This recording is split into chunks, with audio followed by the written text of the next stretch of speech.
This podcast is made possible in part by patrons like you. Become a patron today at patreon.com/binge movies.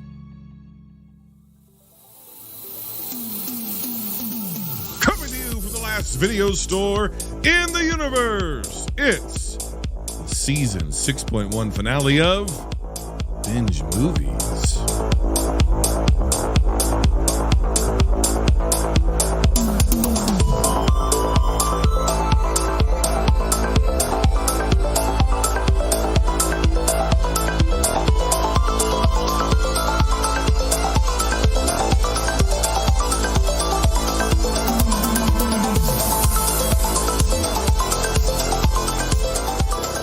How do you raise an entire generation of newly hatched binge lords?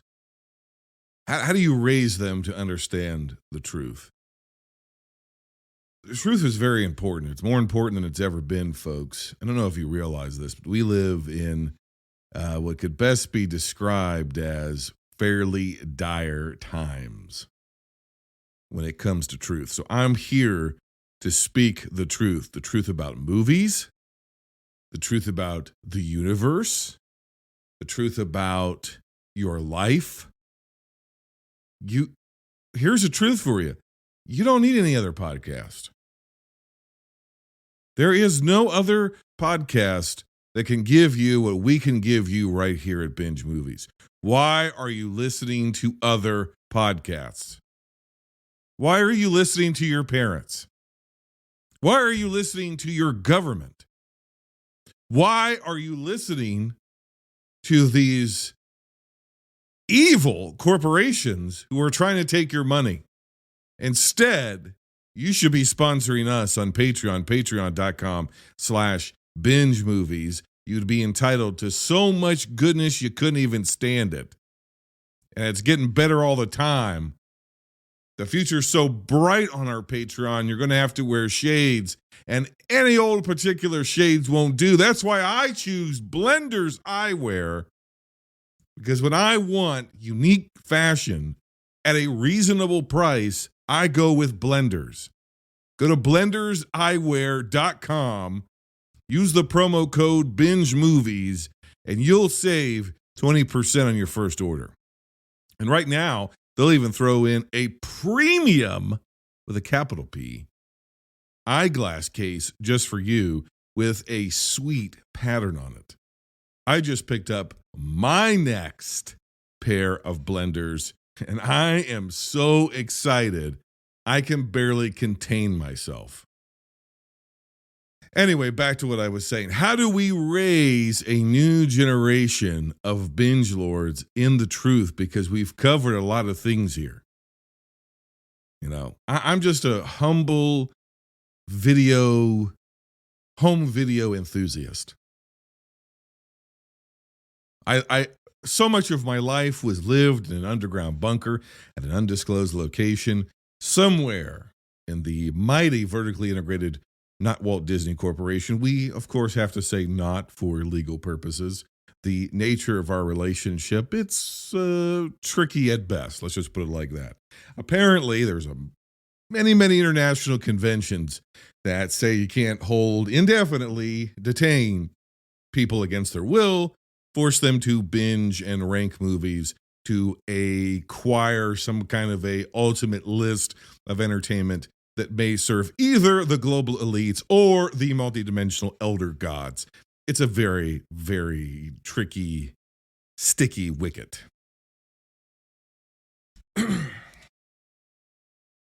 So, in the benevolence of my good, gracious, kind hosts, as they prefer to be called, my employers, they decided in the middle of a once-in-a-generation global pandemic to ship me from my previously undisclosed location with my partner, my co-host, Pat, to sunny tropical Akron, Ohio, where we began to operate and manage a brand new video store in the midst of the pandemic.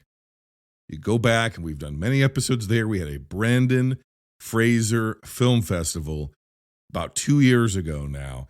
This was before the Brendan Renaissance. This is before check the receipts, folks. Before Twitter was like, we love Brendan Fraser, we did a film festival for the guy. Multiple nights in a row. You can go back and listen to that. Things got a little out of hand at the end, I will admit. Okay? Did we leave the canapes out a little too long? Were there some upset bellies? Were there some fevers? Were there some local health ordinances that were not strictly observed? I cannot say, again, for legal purposes. The law is a tricky thing, folks. The law is a tricky thing. And that's what I've been up to. But, of course, the folks that I work for, my gracious hosts, oh my gosh, they have minds you wouldn't believe. The imaginations on these people. It's like engineering, but only instead of math, it's the power of imagination. We're not doing calculations, we're doing imaginations in our engineering. It's amazing. And they came up with something that I just blew my mind. Here's what they figured out. There is technology. Some maybe even say a little magic to the kingdom. And in this magical kingdom, where science and the supernatural are interchangeable, interdimensional connections are possible. We do not live in a single verse, but we live connected to a branching chain of every decision and micro decision anyone has ever made. The possibilities are endless, and so are the realities, and so are the movies that have been produced in that branching chain. And guess what?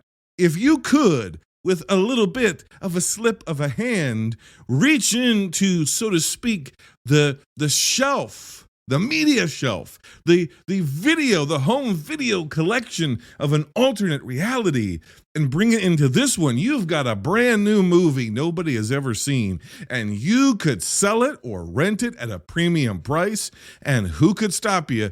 Because all of our copyright and all of our intellectual property law, again, the law, we're talking about what's strictly legal here, folks. It doesn't apply to movies from alternate dimensions.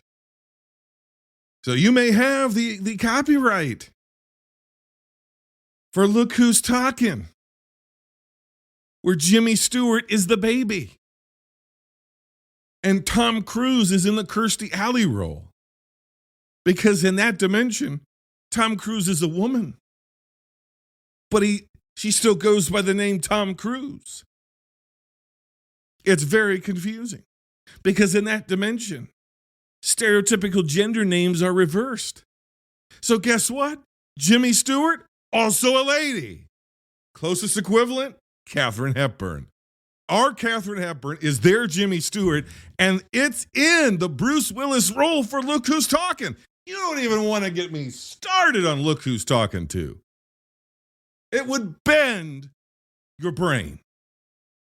Your brain would bend into a horseshoe. Amazing. Amazing. The possibilities. I don't understand it all. I'm not a tech guy. I'm not a science guy. I run the front of the house. The basement, where all the magic happens. The most magical place on earth. It's not in California, and it's sure as fuck not in Orlando. It's in the basement of this store in Akron, Ohio. And that is why we're talking about the law, folks. We're talking about legalities. I'm excited to announce something. For a long time, we've had a policy here during the global pandemic where come into Binge Movies, you rent the movie, and then you go about your business. And during that time, my previous co-host, Pat, he died. He's dead. Pat is dead. And it is my theory. It cannot be proven, but it is a theory because we've had this odor problem for a while. A stink. and it smelled of sulfur, which is, rotten eggs. And there was a droning, very, very low droning, very low, barely audible, but I heard it. And it kept me up all day, all night. It's on my mind. I try to go to sleep. I hear it. Yes, I sleep in a video store. Things are tough. And it's crazy. I begin to realize in our children's section, that stink and that wetness, that goo we can't seem to get off the shelves or out of the carpet, that very well may be Pat. The same Pat who wrote me a letter not that long ago saying that he was not tragically killed in a warm goo accident as we tried to move him from the bunker to the video store. No. He said that's what they wanted me to believe because he had discovered, I'm going back to a word here, folks, truth. We're about the truth here, and we're about what's right here, and we're about following the law, and we are about policy. Well, those spectral emissions, that ectoplasmic residue, that ecto odor has shifted its way into the merchant ivory section of the store. And I don't know about the rest of you, but I don't give a fuck about merchant ivory films. The general public doesn't either. It's a distribution company that became a genre or subgenre that won a bunch of Oscars, kind of peaked in the 90s. We haven't talked about it since. So I'm perfectly fine if the disembodied spirit of Pat has risen from hell because there is some injustice or unjust whatever. I don't care if he, Matt Dravens himself and becomes the next Crow. He can do it as long as it's in the merchant ivory section and the customers aren't being bothered. I say that, I put that out there because I want you to know, because we're changing a policy. You're not going to come in and get your movies and go out anymore and just, live your life. That's not what's going to happen here. The folks at the Not Walt Disney Corporation have realized that many, many young binge lords never experienced the video store era. They were born after the fact. So this just seems like some kind of baby boomer, Gen X, geriatric millennial nostalgia trip. This is just kitsch. This is like going to an old-timey soda shop. But if we're going to get in with the next generation, we got to spice it up. We can't just be about nostalgia and the disembodied spirits of our potentially murdered ex-co-hosts. It's got to get broader than that. The appeal has got to get bigger. And that's why Binge Movies, the video store in sunny tropical Akron, Ohio, is being converted by the Not Walt Disney Corporation into the very next luxury, all-sensory, in-world experience for the Not Walt Disney Corporation. Some places you go to ride rides. Some places you go to experience a roller coaster. Some places you go to ride the movies. Some places, the very frontier of human amusement, the very frontier of human amusement. Augmented reality, simulation, and immersive experiences. Binge Movies is going to become a functional, working, multidimensional video store where you not only get to rent the movies, you get to work at the store. You get to become an employee of a fully functional video store in one of the hottest economies in the world, Akron, Ohio. You get to wear the purple t-shirt or the purple polo that says Binge Movies. You get to answer the phones and say, we've got the hits. You get to eat a lean cuisine meal in the staff break room. We do get Panera Breads every other Thursday on the house, all the schmear you can eat. You get to fill up the Folgers crystals and put it into the coffee pot. You get to arrange and rearrange incoming and outgoing Blu-rays, DVDs, VHSs, and Betamaxes. We've got it all. You get to talk about your favorite films. You get to be included in the staff pick section. If your picks are popular enough, you get to experience all of this in a condensed, multi-branching, just like the multiverse, storyline where you get to engage with myself, Todd, all of the staff here. It's really kind of amazing.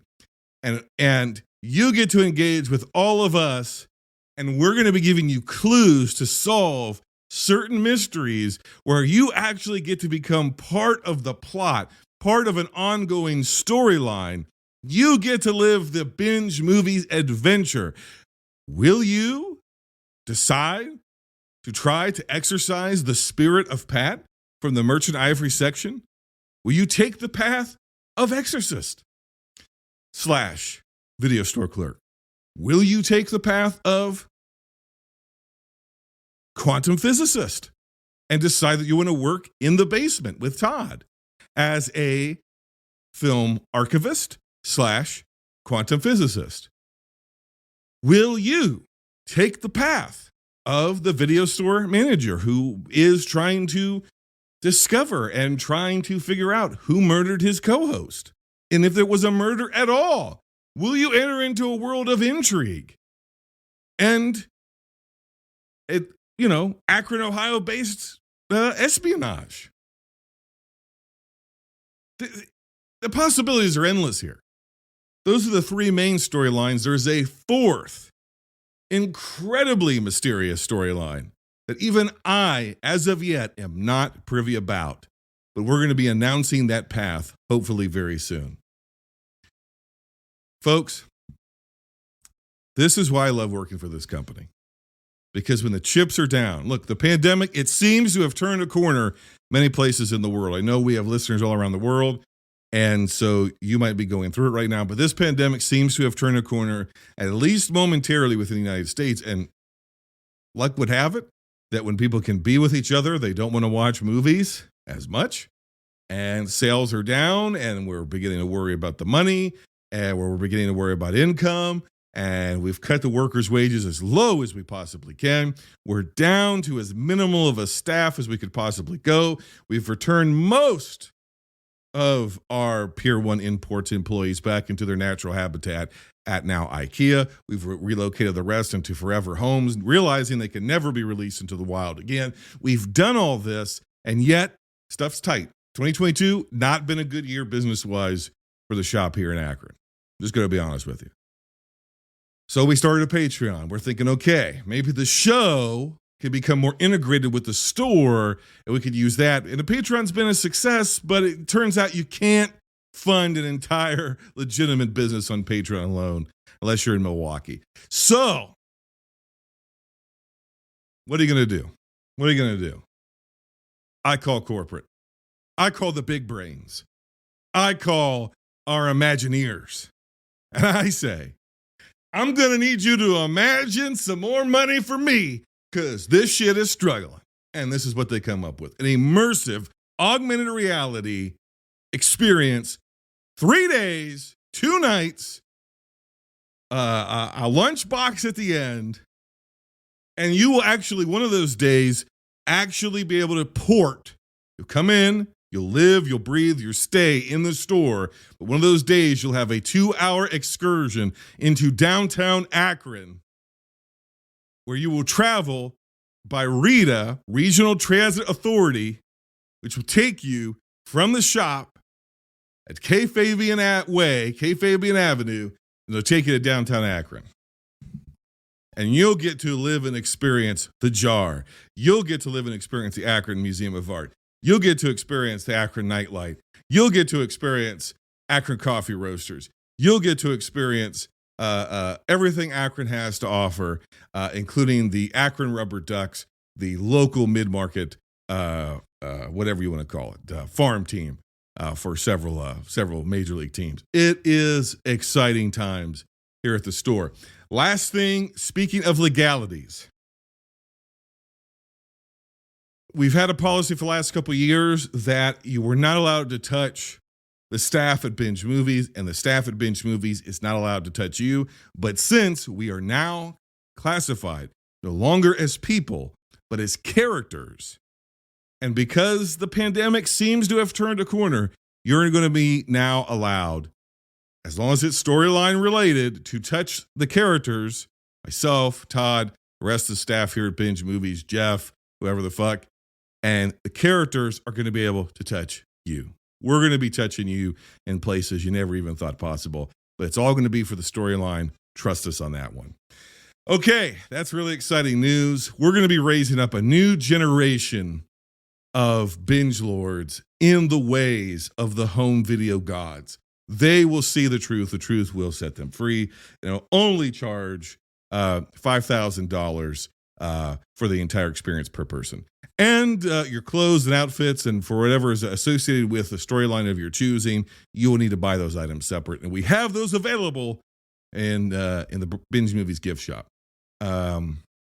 Speaking of which, I'm working on some new merch for all of our international binge lords. You could buy. You don't even have to come here. You don't got $5,000 to come and have the immersive experience. We'll just sell you the shit online. We'll ship it to your house. Doesn't really matter. We just want your money, folks. Okay. We have maybe one of the most hotly contested last movie standings in the history of the show. But before I get to that, I got to waste a little bit more time. And by doing that, I put it up on Twitter haphazardly. Do you have any questions for me as I record this podcast? And I heard from some of our binge lords, 2 binge lords in particular. We went from having the maybe the most participated in poll in the history of last movie standing to just 2 binge lords responding. They're great binge lords, though. They're both patrons. Of course, we have binge lord Dan, who is part of his life. He lives as a binge lord. The other part of his life, he is a clerk here. So he'll be one of the characters who'll be touching you soon. He asked the question. Of course, we talked about the Rambo series with the great Lindsay Washburn. Wash, as I like to call her. I don't know if she likes to be called that. I didn't ask. But I like to call her Wash because it's fun and it makes it feel like collegial. You know, she's a buddy.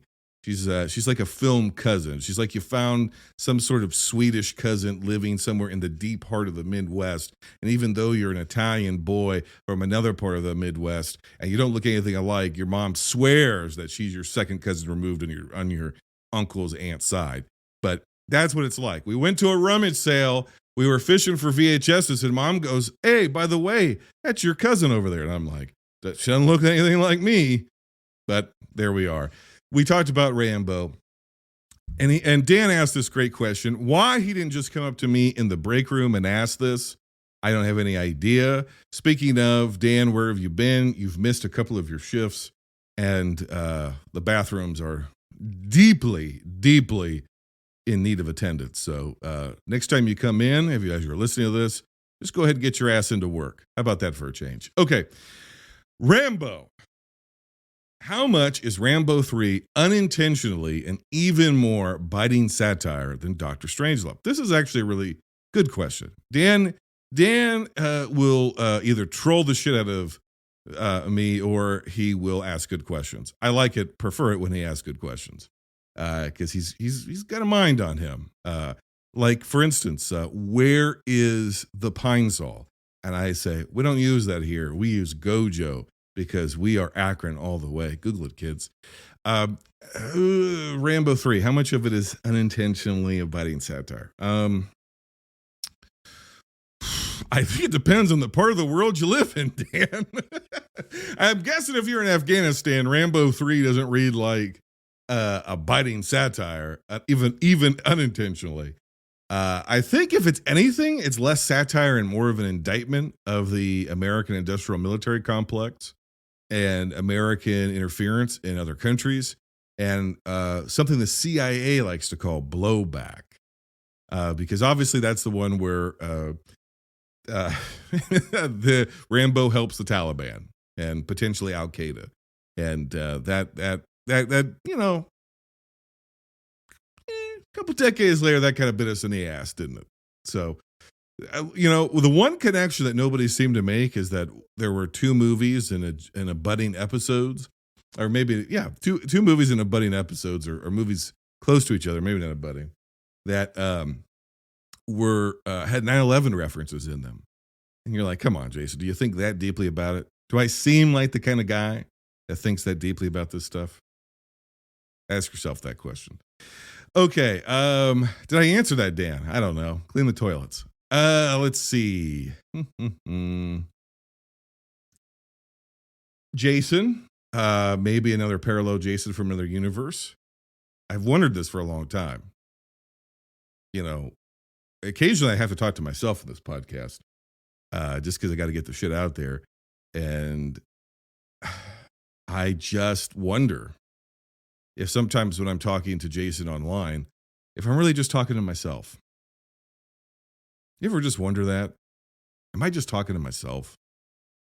Is there a purpose of living anymore? I put all these words out here, I put all this entertainment out here, and yeah, we've got patrons, and yeah, people listen to us around the world, and yeah, my life is now being turned into an immersive experience that a giant corporation is going to sell at a premium price, because that's just how hot the fan base is for this podcast. And it's also a way to indoctrinate the next generation in what it means to truly love movies, which cannot be separated from the home video experience. But is that enough? What's my legacy going to be when I die? I had some insightful things to say about some movies that most people don't care about anymore. Is that all I've got? I did some guest appearances, and I helped some ratings on some other podcasts, and some other great guests came on and helped the downloads for this podcast. Is that it? Is that all is that it? Am I just a rapidly deteriorating man in a purple smock trying to get you to rent the latest Blu-ray copy of Death of the Nile because it has better picture quality than what HBO Max streams at? Don't you people understand aspect ratios? Sorry, I'm coming unglued, but that is the existential crisis I get when I talk to Nerdrovert, a.k.a. Jason. Who is the real Nerdrovert? Will he please stand up? Is it you, Jason? Or is it me, Jason? Me, Jason, you, Nerdrovert. He asked a Rambo question. He's got like 3 or 4 of these, so because these are only 2 people who participated, I'm going to read most of them. Would Rambo work today, or is Jack Reacher? I assume by Jack Reacher, you mean the TV show? Let's say you did. As close as this generation will get. I don't think, I don't think it would work today, and here's why. Because my instinct is to say, well, I think First Blood might work. But you'd get so much pushback from, it would be seen as anti-military. Right? It wouldn't just be seen as anti-war, which I think every human being should be. I don't think anybody should be pro-war. But it wouldn't just be seen as like an indictment of war, or an indictment of, the industrial military complex and what it does to human beings, and basically the reception of veterans in this country, even by our own VA system, isn't very good. If you've ever had a loved one or yourself who's had to depend on the VA for anything, it's mixed at best what your experience is going to be. So you could put that into a movie, but if then that character then becomes a mass shooter or a domestic terrorist, then it's going to be seen as like, once again, Hollywood liberals are making, God-fearing, God-fearing, country-loving Americans the enemy, right? You hear the takes. You can hear the Ted Cruzes of the world spouting their bullshit. And it would just be a whole fucking thing. And it would honestly be kind of a bad look in many ways.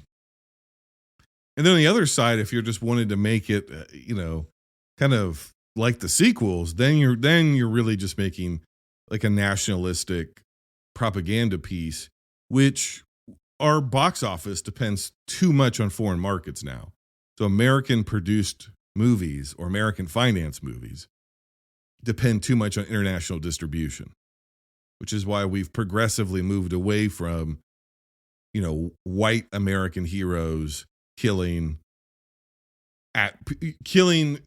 vaguely ethnic people and claiming whatever country it was. I think about like the Red Dawn remake, right? Where it's like, oh, it's like multiple countries, if I remember that right.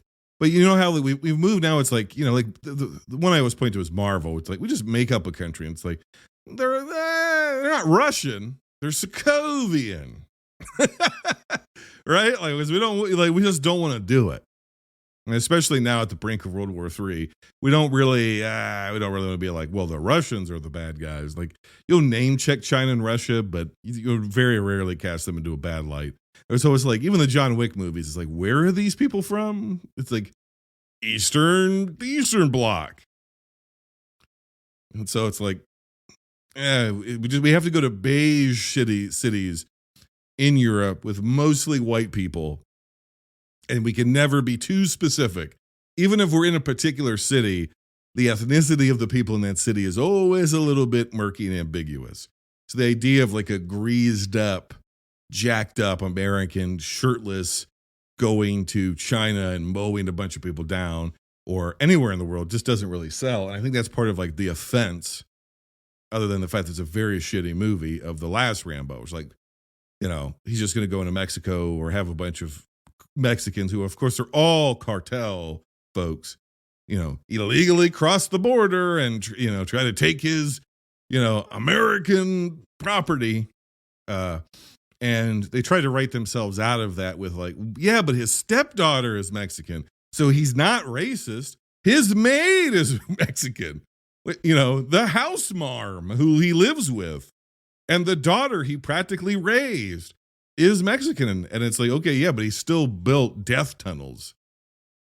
And he still used those death tunnels on his, U.S. Patriot doomsday camp to mow down people of color.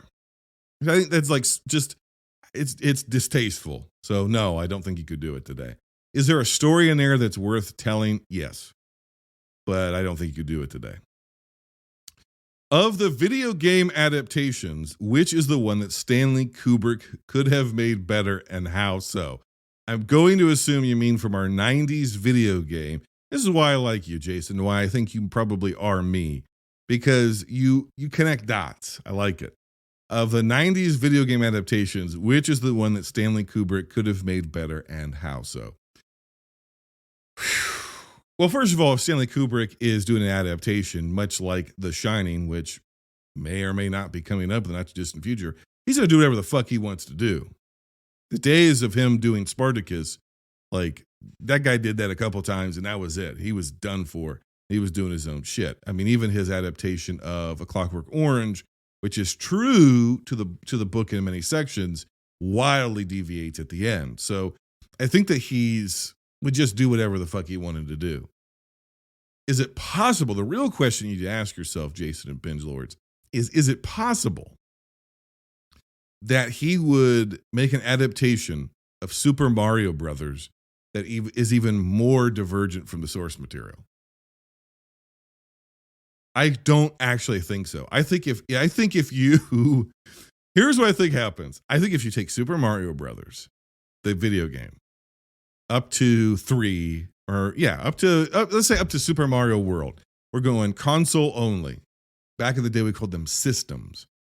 The Nintendo Entertainment System, or the Famicom, and the Super Nintendo Entertainment System, or the Super Famicom.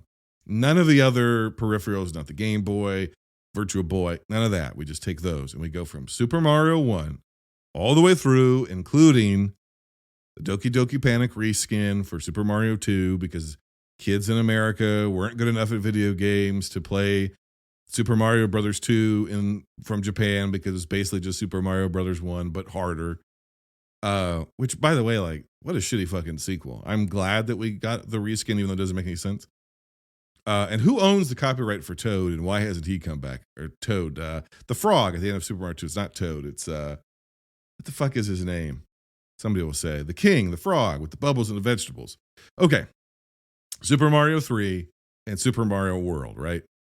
You take all of that and you make a big old Super Mario soup, and then you make Super Mario Brothers the movie, and it turns out to be the nightmare that it is, that it just is a disaster. And then you then have Stanley Kubrick adapt the movie Super Mario Brothers. And I think there's at least a 10% chance that he makes the video game adaptation. You understand what I'm saying? You're following my logic. If we start with the video games, and then we have the movie that we have, and then you give that movie to Stanley Kubrick and say, we want you to adapt this movie, I think there's a 10% chance he accidentally makes a more accurate movie to the original video game than we could possibly imagine. I think he might accidentally make a definitive adaptation because he would just go in such a wild direction, it would almost 180 itself all the way back around like a snake eating its tail. The real answer to the question is Street Fighter. Because it's mostly Street Fighter 2. I mean, could you imagine like Full Metal Jacket, Stanley Kubrick making a movie where who has carte blanche because it's fake countries again, it's fake dictators and fake countries. I mean, we're talking about Full Metal Jacket and Doctor Strangelove, which we're going to get to in a very quick second. And you have that guy. Come on now. The satire that he could have done, the action that he could have done, like it could go either way. It could be the funniest movie you've ever seen, or it could be one of the most depressing movies you've ever seen. Stanley Kubrick's The World Warrior. Holy shit. That's a movie I want to see. Okay, next from Jason. This will be the final question I answer because it was the final question I was asked. If a lumpy bag of mashed potatoes wasn't in Casablanca, if you don't know what he's talking about, go back and listen to our AFI top 5 episode because it's going to be exceptionally relevant here in all of 2 seconds. Does your 8.7 rating tick up or down? It doesn't move because my rating wasn't so much based on my absolute dislike of Humphrey Bogart. Because if you remember what I said on the movie, I think that's Bogart's best role of the work that I've seen. And I've seen, not everything, but I've seen quite a bit. And he's just that presence that's around. He's like John Wayne. He's just in the house. So, and he was in some of my dad's favorite movies. So I don't know. Like, obviously, in a different universe, somebody else could have been that role, and maybe it does get bumped up. I think it's a movie that has a lot of great moments in it. There's something about it. I'm going to use a word that my buddy Richard from the internet, from YouTube, uses, Richard Jackson, where he referred to one of the Rocky movies as being televisual. And it stuck with me ever since we had that conversation. And I hope to talk with Richard again in the not too distant future. It's on the books. We'll see if it happens. I'm excited about that episode. So there's something about it that is just very televisual in a way. I know that's like blasphemy. There's something about it that it's a very human story, and it's all this and it's all that, but it's a very good film. But I would tend to lean more towards what Phoenix said, which is, and what some people in the replies to our Twitter poll have responded, where they basically just said, like, yeah, it's a good movie, but it's been done better subsequently. Like the idea of using war as a backdrop of exploring humanity.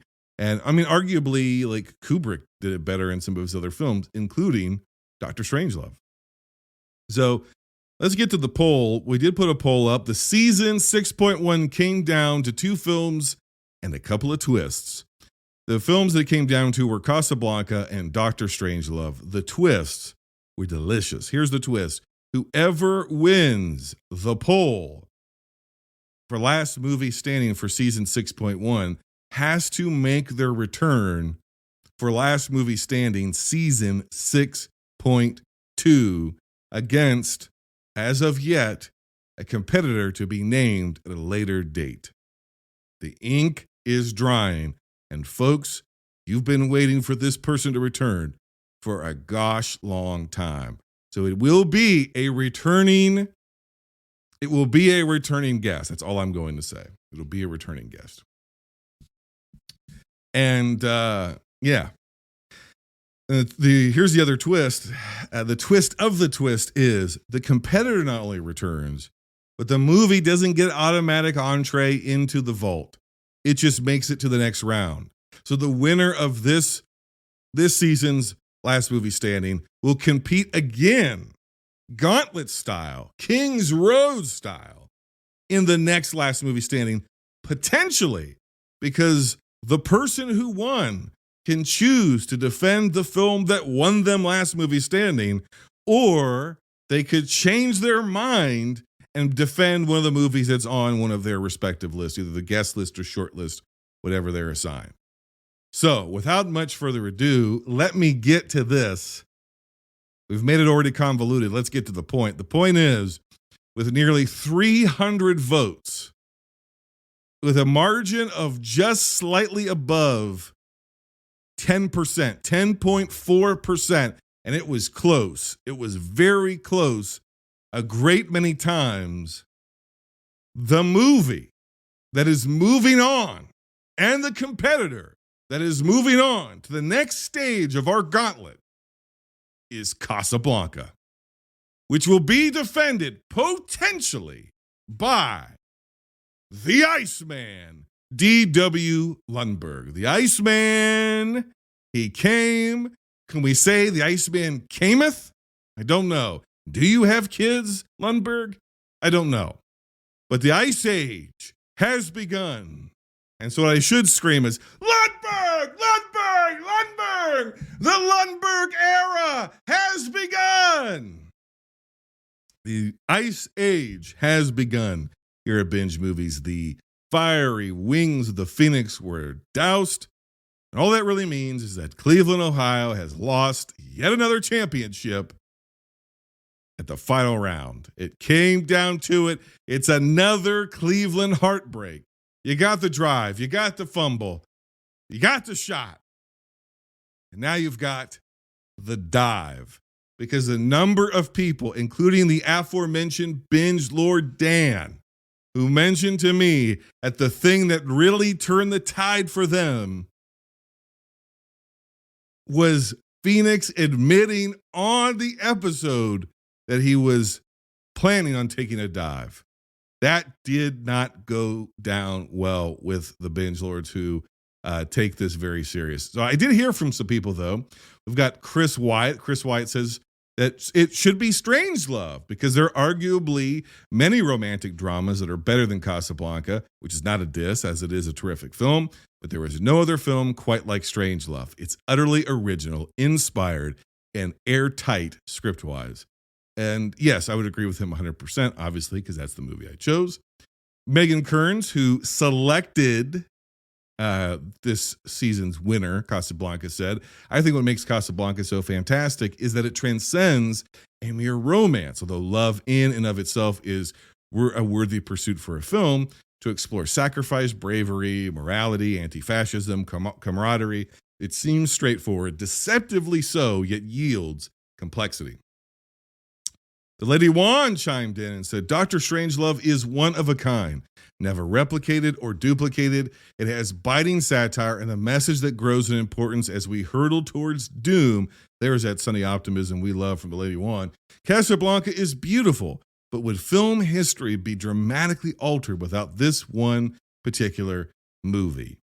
We had the Night Owl chimed in and said, wow, what the fuck? Strangelove is great and all, because I think at this point, Strangelove was winning. But have these people watched Casablanca? Yes, we did, Night Owl. We all watched it as part of the Binge Movies Challenge 6.1. And I watched it and I thought Strangelove was better. It's absolutely fucking perfect. It should not be losing Dear Lord, even film fans have lost their damn minds. Casablanca is the second best film ever. And then Chris Williams chimed in and said, and the first? The Night Owl said, Citizen Kane. And we've already deleted that one, Night Owl. Thanks for listening. It's gone. Citizen Kane, both Megan and I said, get fucked. Get fucked, Orson Welles, 26-year-old son of a bitch. Heather Sachs chimed in. She said, look, I'm not hashtag film Twitter, merely hashtag a person. Very, very, very funny. But I noted Strangelove. But I voted Strangelove, rather.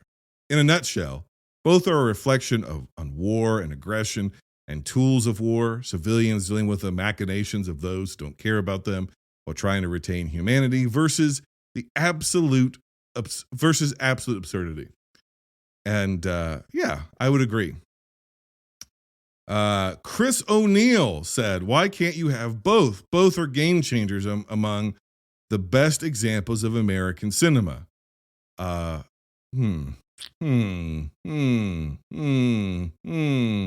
Somebody's not familiar with the show. Thanks for chiming in. Mackenzie Lambert, Dr. Strangelove is probably hitting too close to home these days, hence why people are voting for the movie with a Nazi occupation.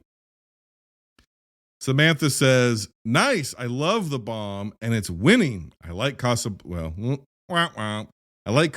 quite a lot, but a little overrated generally in my view. Samantha, I couldn't agree more. Ross Alexander, Casablanca remains Hollywood's finest moment. Mike Zilla, I voted Strangelove. It showed that even the most damning scenario has absurdity running through it. But it's so close for me because Casablanca rocks. Richard Edenfield, Casablanca is a film, Strangelove is a message. The message of Dr. Strangelove, you would love the future to have, and the humor with that message. So it's a difficult choice, but I'm going with Casablanca because it's also as a message, and it's a better film, I think, on the whole. Richard, I am laying this single-handedly at your feet. And the other hand, I'm laying at Phoenix saying he's going to take a dive. But single-handedly, in my left hand, I'm laying at your feet, Mr. Edenfield. You fucked the future. Now the future is not going to have a biting satire. And speaking of the future, one of the main arguments that Mr. Lundberg had was that the future, or people are going to be too stupid to appreciate this when the vault's eventually going to be opened up. And I would say, Mr. Lundberg, you have misunderstood what the vault is. It's not for human beings. We will not exist in the future. It's for the old ones. When they reclaim what is rightfully theirs, these are the movies that they're going to enjoy. They're just simply trying to preserve human entertainment for themselves because eternity gets mighty, mighty boring when you cannot die. Eon after eon after eon. When you surpass the known and unknown possibilities and probabilities of existence, you got to have something on the tube. But to your point, if people are getting dumber, we need to preserve smarter things, not more simplistic things. And I was hoping Phoenix would make that argument, and he kind of began to touch upon it. He did a good job. Lundberg, of course, did a good job. If I'm scoring the rounds, I scored it 3-1 Phoenix. I thought his return arguments were a little bit stronger. I thought Lundberg's opening argument was maybe the strongest we've ever had in the show as far as an opening argument goes. It was a great round. He really thought it through. He was thinking deeply about it. I think Lundberg had an Achilles heel that should have been seized upon, and here's what it was. He also loves Strangelove. And you could tell. He could not really critique the movie because what do you say about it? Right? There's not very much there to say, well, actually, that movie's not very good. He couldn't do it. And when he tried to do it, he was like, well, the movie's got all this great stuff, right? And he, okay, then he's going to turn and go, well, the movie has all this great stuff, but here's something that really stinks about it. You can't do that. And it was hard because you really can't do that with Casablanca, and you really couldn't do it with Dr. Strangelove. And I think you see it even in the comments of the poll. I think it was very difficult on our competitors. It was definitely very difficult with our participants. and our binge lords, the people who actually listen to the show, it was very difficult. This was a tough one. And they're always tough, but this was extra tough. But I was hoping that Phoenix would have seized on that and said, if it's that smart, if it's that sharp, if it's that bright that you fear the future will be too dim to understand it, then that is a 100% guaranteed necessity that we preserve it. We have to preserve it. We have to preserve because it raises the level of the discourse. It raises the level of the people's canon. And by people's canon, we put the movies in as a sacrifice to the gods. It's either us or it's the movies. And trust me, you don't want to be something that they consume. So, I was hoping that argument would be seized upon, and it was not. It left some opportunity on the table. And, and then, hey, I was going to show up with, just take a dive. Bad look from Phoenix. My champion has failed me, and I eat another loss at the hands of a guest. And in my opinion, at the hands of a lesser movie. So now we've got 2 lesser movies in the people's canon. That's the way it goes around here, though. You have the power. I don't have the power. I don't get to say, because if I had to say, it'd be Rocky in there. And if I had to say, it'd be Dr. Strangelove. But they're not in there. So there's no gimmick here. When we say we're giving you the power to build the canon that you want, not what AFI says, not what all these other groups say, not what the Library of Congress says, but what the listeners and what Film Twitter, what the general public thinks, what are the best movies of all time that should be watched by, pure madness incarnate. That's what this is for. And we're getting there one movie at a time. But this year, we're going to get there one round at a time. So, Mr. Lundberg, you will return in No Holds Barred movie elimination combat. You will stand toe to toe. And now you, as with all of our listeners, will have to be prepared to change your mind. Are you going to continue defending Casablanca, or will you defend a movie that's going to appear in the very next season, season 6.2? Brother, the choice is yours. Will the Ice Age continue? Or is there a new era about to dawn? We will find out at the end of next season. Coming up on the podcast before we get to season 6.2, I've got a couple of sponsored episodes that I got to get out to the masses. People went to bingemovies.podbean.com, hit the sponsor a episode. We've got two rankings episodes coming your way with some pretty great guests. I'm excited about that. And I've got a bunch of bonus content that's going to be coming out in the not too distant future over on Patreon. We've got some exclusive shows that are going to start making their way to finally premiering over there. Exciting stuff. We have a Binge Movies Presents live stream. We're going to watch a movie together. That's going to happen over exclusively on the Patreon, patreon.com/binge movies. So patrons, I'm excited for you. Keep checking this main feed as the sponsored episodes will hit the main feed. Some instant reactions are going to be coming your way in the month of April. And before you know it, season 6.2 will be right around the corner. So I thank you for everybody who has truly jumped on the Patreon and helped support the show. It truly keeps the show going and helps us improve. I appreciate everybody who commented on the poll, even if I staunchly disagree with you. Comments and engagement was through the roof for this season and on the episodes as well. And let's keep it going in season 6.2. I'm going to thank all of my guests. They were all great. We had some technical snafus on the Brian Scuttle episode. It was nobody's fault. It just was something after the fact. We had some technical snafus at Last Movie Standing. We were able to get those episodes out there because I still think that they're worth it. And I wanted to honor the time-consuming nature of being a guest of the show. So I want to thank Megan Kearns. I want to thank Lindsay Washburn. I want to thank Brian Scuttle. I want to thank Matt F. Basler. I want to thank Phoenix. And I want to thank Mr. D.W. Lundberg, our reigning and defending Last Movie Standing champion. Can you believe it?